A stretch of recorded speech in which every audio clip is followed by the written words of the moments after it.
question?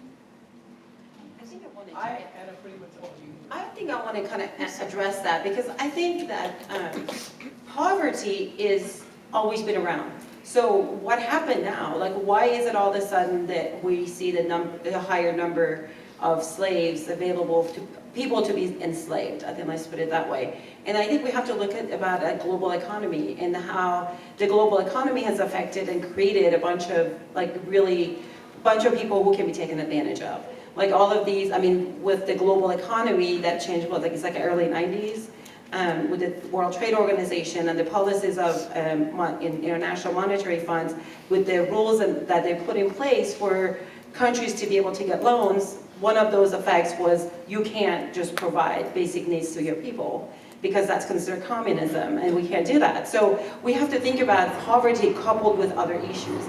And because we have talked about this, we have said it's not just one thing. Because, okay, if you throw money at it, it's not going to get fixed, right? You have to address gender bias, you have to address economic hardship, you have to address ethnicity, like all of those environmental factors, like things like action within the community, abuse of children. I think you have to look at all of those things. So we can't just say poverty is the only reason. It's coupled with other issues.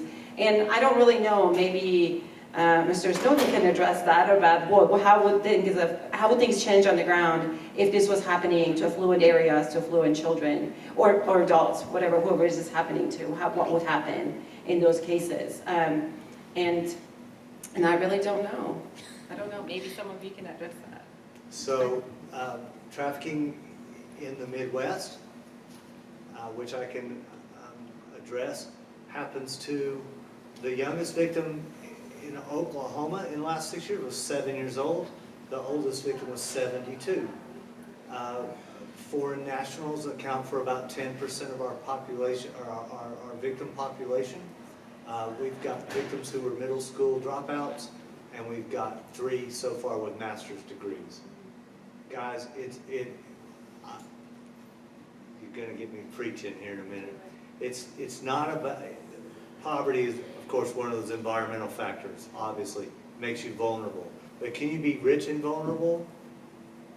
Vulnerability comes in 100 different sizes and flavors, guys. It's about emotional vulnerability. It's about separation from support structure. It's about you're 40 years old and you get divorced and you have nothing, right? You're 16 years old and you're fed up at home and you run away from home. It's about separation from support structure. It's about not having anybody to turn to.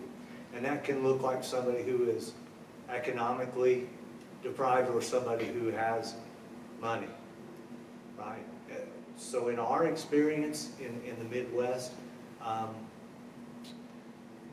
just the other day we ran across a college student from Nepal, not economically deprived. She's in college in the United States, which is not a cheap thing for her family to do. She felt emotionally vulnerable. She felt physically separated from anybody that could support her, and she fell for the old typical boyfriend model. I just want to take care of you, but first you have to take care of me situation. So, although I appreciate all of those economic factors and all of that going on at the same time, guys, again, when we put blinders on, when we start putting parameters around what a victim looks like or what's causing that victimization, then we're missing a big, huge part of the picture. Does that make sense? Not up and down vigorously if you're with me. Okay, thank you. Oh, okay, so I actually had a pretty much very similar question. We're But going to get you to use the mic Oh, so okay. everyone can hear. Okay. Okay, thanks. So my